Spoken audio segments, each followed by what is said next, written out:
आजकल जितने भी क्राइम से जुड़े हुए मामले सामने आ रहे हैं जो कि देखने को सुनने को मिलते हैं उनमें कहीं ना कहीं शादीशुदा महिलाएं अवश्य होती हैं।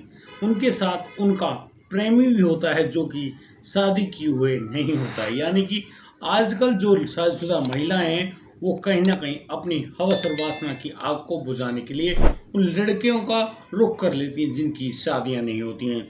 दोस्तों, आज के इस मामले में एक महिला जो कि शादीशुदा है, 2 बच्चों की माँ है और अच्छी पढ़ी लिखी भी है, वह अपने बच्चों के ट्यूशन पढ़ाने वाले टीचर से मोहब्बत कर बैठती है। और मोहब्बत भी ऐसी कि वो उसके साथ सिर्फ प्यार ही नहीं, अवैध संबंध भी बना बैठती है। और इन संबंधों के चलते जब उस पर उसके पति की निगाह पड़ती है, जब उसका पति मना करता है, तो वह जो महिला है वह एक ऐसा कदम उठाती है, उसके बाद अचानक से वह महिला इस दुनिया से ही लापता हो जाती है। यहाँ पर जब उसका पति लगातार अपनी पत्नी को खोजने का पूरा प्रयास कर रहा होता है, उसको जब वह नहीं मिलती है, पुलिस के पास जाता है और पुलिस जब पूरे मामले में ठीक ढंग से संज्ञान लेती है, एक एक बात पर अपनी खोजबीन करती है, तब जाकर एक इतना बड़ा मामला सामने आता है जिसको जानकर आप लोग भी दंग रह जाएंगे। उत्तर प्रदेश की गायब हुई वो महिला मिलती है उत्तराखंड के भीमताल की एक झील में। और दोस्तों, किसने किया था उसके साथ ये हत्याकांड, आप इस पूरे मामले को जानकर वाकई में हैरान रह जाने वाले हैं। मेरी विनती है इस कहानी को अंत तक जरूर देखिएगा। नमस्कार, मैं हूं भीषण प्रकाश और स्वागत है आपका किस्से क्राइम के चैनल में। दोस्तों, मैं उम्मीद करता हूं आप सब लोग बढ़िया होंगे, बेहतरीन होंगे, अपना और अपने परिवार का बखूबी ख्याल रख रहे होंगे। दोस्तों, आज का बेहद ही हैरान करने वाला मामला सामने आया है जालौन उत्तर प्रदेश से। दोस्तों, जालौन में गांव होता है जिसका नाम ढकोर है। यहाँ का रहने वाला वह जो ऋषि तिवारी है, वो अपनी पत्नी पुष्पा के साथ, अपने दोनों बच्चों के साथ बड़ी ही राजी खुशी तरीके से रहा करता है। यहाँ पर जो ये ऋषि है, ऋषि जो कि खेती बाड़ी किया करता है, इसकी जो पत्नी है काफ़ी अच्छी सुंदर है दिखने में, और तो और काफ़ी अच्छी पढ़ी लिखी भी है। अब जिस प्रकार से ये जो पुष्पा अपने दोनों बच्चों के साथ ऋषि का परिवार चलाती है, बड़े ही राजी खुशी अंदाज में इनकी ज़िंदगी बीत रही होती है। दोस्तों, जुलाई 2024 में ये जो ऋषि है, इसका बच्चे बड़े होने लगते हैं, तो यह अब अपने बच्चों को पढ़ाई करवाने के लिए वहीं के एक टीचर जिसका नाम अभिषेक है, जो कि वहीं रहता है, उसको जिम्मेदारी सौंपता है कि भाई तू उन बच्चों को पढ़ा दिया कर, क्योंकि बच्चे क्या है कि माता पिता की बातों को तो ज़्यादा तवज्जो देते नहीं हैं। यदि कोई टीचर रूप में उनको समझा दे, उनकी 1-2 घंटे क्लास ले ले, तो वो बच्चे आराम से और ढंग से अपने पढ़ाई लिखाई पर गौर कर लेंगे। बस इस प्रकार से उस अभिषेक, जो कि एक नया लड़का था, उम्र समझो करीब 21-22 साल, वो भी एक स्कूल में पढ़ाया करता है, उसको जब ये नई जिम्मेदारी मिली तो वह सहर्ष स्वीकार कर लेता है। भाई ठीक है, वो तैयार हो गया। अब तो वह उस ऋषि तिवारी के घर पर उन बच्चों को पढ़ाने आने लगता है। यहाँ पर जिस प्रकार से वो उन बच्चों को पढ़ाता है, बच्चे भी अपने टीचर को काफ़ी ज़्यादा अहमियत देते हैं, उसकी बात भी मानते हैं और वो लोग अच्छे ढंग से पढ़ा लिखा करते हैं। जिस प्रकार से उनकी पढ़ाई चल रही है, अब पुष्पा तो घर में ही होती है, वो अपने उन बच्चों के टीचर के लिए चाय वगैरह बना कर लाती है, कभी कुछ खिलाती है, कभी कुछ खिलाती है। यहाँ पुष्पा की और उस लड़के अभिषेक की बातचीत भी होना शुरू हो जाती है।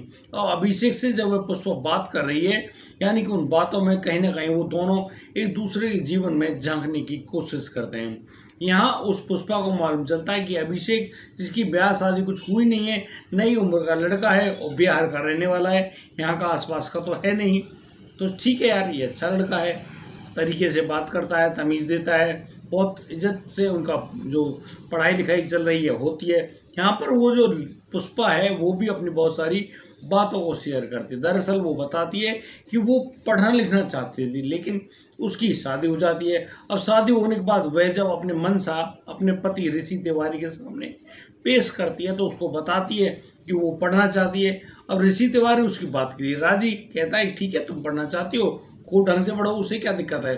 अब इसी मामले में ऋषि तिवारी अपनी पत्नी पुष्पा की एडमिशन करा देता है बीएससी में, वहाँ के सरकारी कॉलेज में। लेकिन जब पुष्पा बीएससी में पढ़ाई कर रही होती है, उसी समय वह गर्भवती हो जाती है और एक खूबसूरत से बच्चे को, बेटे को जन्म देती है। अब उस कारण उसकी जो पढ़ाई है वो रुक जाती है, वो एग्ज़ाम वगैरह नहीं दे पाती है। बस इस प्रकार से अब वह अपने बच्चे को पालने में अपना दिमाग लगाती है। यहाँ इनकी जो शादी है ना वो सन 2017 में हो गई थी और 2018 में इनको बेटा पैदा हो गया। यहाँ पर बस कुछ महीने ही बीते थे कि वह जो महिला है यानी कि पुष्पा फिर से प्रेग्नेंट हो जाती है और अब बिल्कुल बहुत ही जल्दी इसको दूसरे बच्चे की भी प्राप्ति होती है। अब 2 बच्चों की माँ बन गई पुष्पा।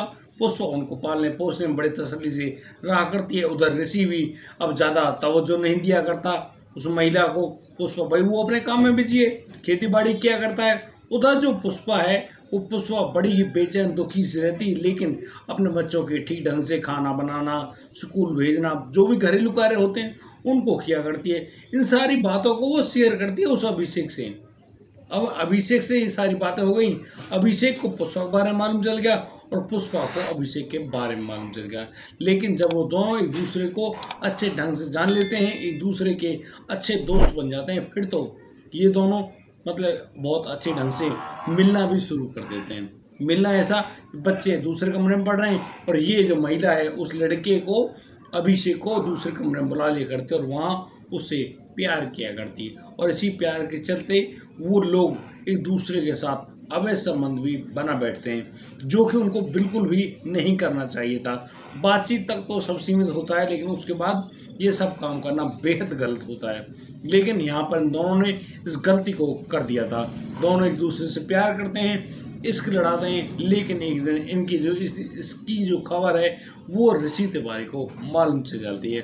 अब तो ऋषि बड़ी ही तसल्ली से उस लड़के से कहता है कि बेटा ऐसा है, तू गलत जगह पे हाथ डाल रहा है, कहीं ऐसा ना हो हम तेरे साथ उस गलत कर दे, इसलिए तो बहुत जल्दी इस जगह को छोड़ जा, तू निकल यहाँ से। अब वो लड़का भाई बिहार का रहने वाला अभिषेक, उसको भी कहीं ना कहीं डर सा था ही। वो तुरंत वहाँ से दिल्ली के लिए निकल जाता है और दिल्ली में रहकर एक स्कूल ज्वाइन कर लेता है और वहीं पर पढ़ाता लिखाता है। अब इधर अकेली वो पुष्पा अपने प्रेमी के बिना रह गई। अब जो बात उसको नागवार गुजरती है, बिल्कुल दुखी परेशान रहती, वो उधर ऋषि को ज़्यादा तवज्जो नहीं देती। 27 मई को वह अपने पति से कहती है कि उसको मायके जाना है, मायके में उसको बहुत ज़रूरी काम है। अब यहाँ पर जो ऋषि है तैयार होकर वो अपनी पत्नी को बिठा कर ले जाता है मोटरसाइकिल पर अपने ससुराल। वहाँ रास्ते में वो जो पुष्पा वो कहती है कि तुम यहाँ पर मुझे छोड़ दो, मैं यहाँ पर कुछ खरीदारी करके घर चली जाऊँगी, मैं भैया के पास फ़ोन कर दूँगी, वो मुझे आने ले जाएगा, तुम जाओ जल्दी से बच्चों को देख लेना। उधर वो ऋषि वापस लौटा था अपने घर अपने बच्चों के पास। उधर वह जो महिला है पुष्पा अब वहाँ से तुरंत रेलवे स्टेशन की तरफ रवाना हो जाती है और वहाँ रेल लेकर सीधी पहुँच जाती है दिल्ली, अपने जो मित्र है, अपना प्रेमी मित्र है, अपने प्रेमी अभिषेक के पास। लेकिन जब शाम को वह जो ऋषि है अपने ससुराल में फ़ोन करता है, उनसे पूछता है कि क्या पुष्पा घर पहुंची है, और वो लोग तो साफ मना करते हैं, भाई यहाँ पुष्पा तो नहीं आई, तुम किसके बारे में कौन सी बात करना चाह रहे हो। अब मालूम चलता है भाई यहाँ नहीं आई, कहाँ गई है। फ़ोन किया जाता है, फ़ोन नंबर स्विच ऑफ। अब वो डर जाता है ऋषि, वो सीधा घबराते हुए शाम के समय पुलिस थाने पहुंच जाता है और पुलिस थाने में अपनी पत्नी की गुमशुदगी की रिपोर्ट लिखाता है। पुलिस वालों को पूरी तहरीर देता है कि ना तो उसका फ़ोन नंबर मिल रहा है, ना ही वो मिल रही है, ना ही वो अपने मायके में है, ना ही ससुराल में वो कहाँ गई। अब पुलिस वाले कहते हैं कि भाई थोड़ा इंतजार कर ले, कहीं गई होगी तो आ जाएगी। लेकिन दूसरे दिन भी नहीं आती है, तीसरे दिन भी नहीं आती है।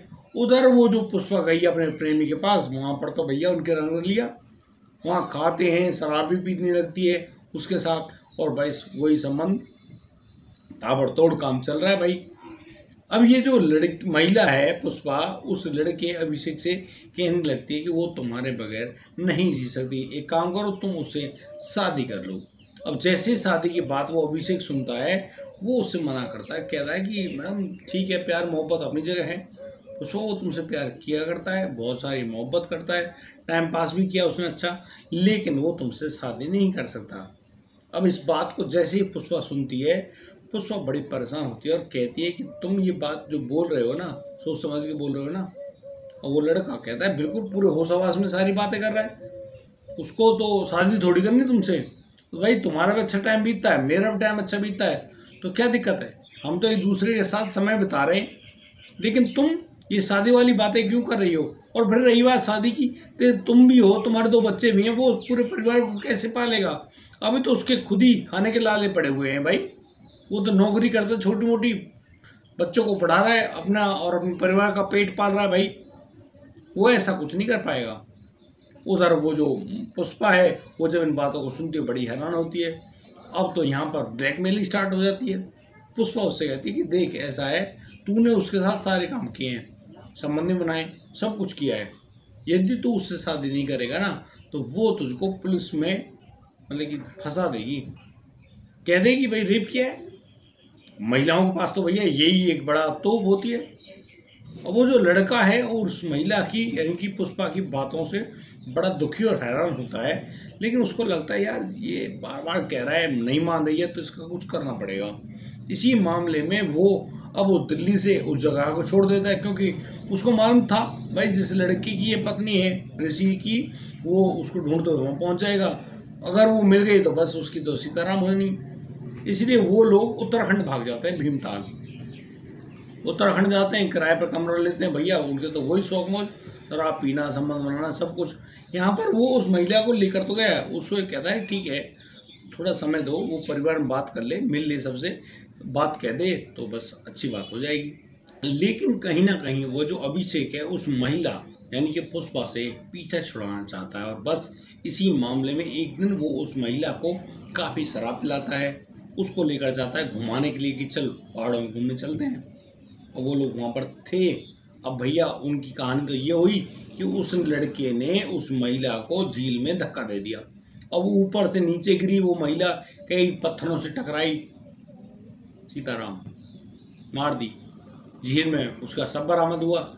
अब पुलिस को जब उस महिला का शव बरामद हुआ भीमताल की झील से, तो उसकी शनाख्त वगैरह के बारे में पूरी जानकारी जुटाई जाती है। जिस शनाख्त की जो पिक्चर्स वगैरह वो पहुंचाई जाती हैं। अब वो उत्तर प्रदेश में पहुंच जाती हैं। उत्तर प्रदेश पुलिस को जानकारी मिलती कि यार यहाँ पर इस जगह पर ये महिला बरामद हुई है, उसके जो फोटो वगैरह थोड़ा क्लियर किए जाते हैं।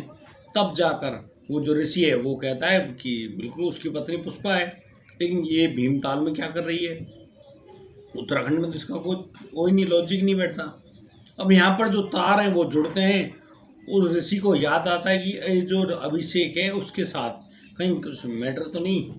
और उस जो लड़का अभिषेक है उसके मोबाइल नंबर की जो लोकेशन निकाली जाती है वो भी भीमताल में ही मिलती है। अब पुलिस को अब तो पुलिस को बस इतना सा सबूत चाहिए, पुलिस तुरंत संज्ञान लेती है और उस लड़के जो अभिषेक उसको ढूंढने निकल पड़ती है। अब अभिषेक ना तो दिल्ली में ना उत्तराखंड में, कहाँ बिहार। अब बिहार पहुँचती है पुलिस, कहती है हाँ भाई बोल। वो कहता है साहब ऐसा उसने कुछ किया ही नहीं। तो पुलिस उसको कहती है भाई हम जानते हैं किया है कि नहीं किया है, तो हमारे साथ बैठ गाड़ी में, हम लेकर चल रहे हैं। अब जो उस लड़के को गाड़ी में बिठाकर जालौन लाया जाता है, उससे जब ढंग से पूछताछ की जाती है तब वह सारी सच्चाई को बयां कर देता है कि कैसे कैसे उसने उस पुष्पा से छुटकारा पाया है। पुष्पा कौन? ऋषि की पत्नी और उस अभिषेक की प्रेमिका, 2 बच्चों की माँ, जिसकी उम्र 30 साल के लगभग है।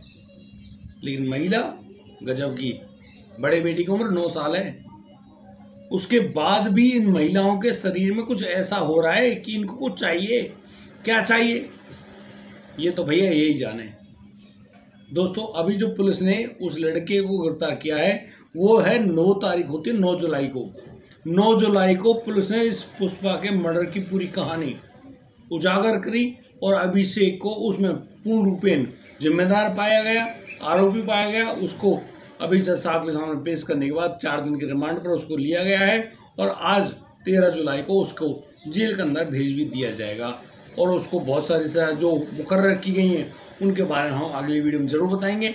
लेकिन हम एक बात को सोचकर बड़ा परेशान है कि आखिर इन शादीशुदा महिलाओं को क्या चाहिए भाई? पति है, शारीरिक भूख है, पति है तुम्हारे पास, तुम्हें वैसे कोई शौक मौज खाना पीना जो है, बच्चे हैं तुम्हारे पास, कुछ बनाओ खाओ, और क्या चाहिए भाई? अरे अपने पत्नियों की खूब ढंग से सेवा करो, ताकतवर बनाओ, महीने में 1-2 बार संबंध बनाओ, ताकत भरपूर, पूरा दम लगाओ, मजे करो, क्या दिक्कत है भाई? ये तो जरूरी नहीं भाई रोजाना। भाई ये सब चीज़ें ठीक नहीं है। हर शादीशुदा महिला के लिए मैं तो इतना ही कहना चाहता हूँ भैया, अगर संबंध भी है, सारे संबंध देखो, हम गृहस्थ जीवन में बिल्कुल बनाओ, क्या दिक्कत है? लेकिन पति है ना, पति ही ठीक है। पति परमेश्वर मानो। और पतियों के लिए मैं ये कहूँगा कि उनकी पत्नी है ना, भैया वही है जो भी है, फर्स्ट एंड लास्ट। उसके अलावा वो किसी भी लड़की महिला किसी के बारे में भी यदि वो देखता भी है ना, तो वो अपने लिए गुनाह कर रहा है, गड्ढे खोद रहा है, उसमें वो 100% गिरेगा। ये आप मानो मत मानो, लेकिन आजकल जितने भी क्राइम हो रहे हैं उनके पीछे सिर्फ और सिर्फ यही मामला सामने आ रहा है कि भाई लड़की लड़का के साथ, लड़का लड़की के साथ, महिला लड़के, भाई जिनका जैसे मन करना है ऐसे कर रहे हैं। अब ये मनमानी आचरण करते हुए इंसान की क्या होती है, एकमात्र दुर्गति। बाकी आप लोग खुद समझदार हैं, आप कुछ कहना चाहते हैं तो आप इस वीडियो में अपनी जो राय है कमेंट में लिखकर अवश्य भेजें। और दोस्तों अब दीजिए मुझे इजाज़त, मिलता हूँ कल, लाता हूँ एक और अनोखा मामला। तब तक के लिए आप बढ़िया रहें, बेहतर रहें, अपना और अपने परिवार का बखूबी ख्याल रखते रहें। जय हिंद, जय भारत।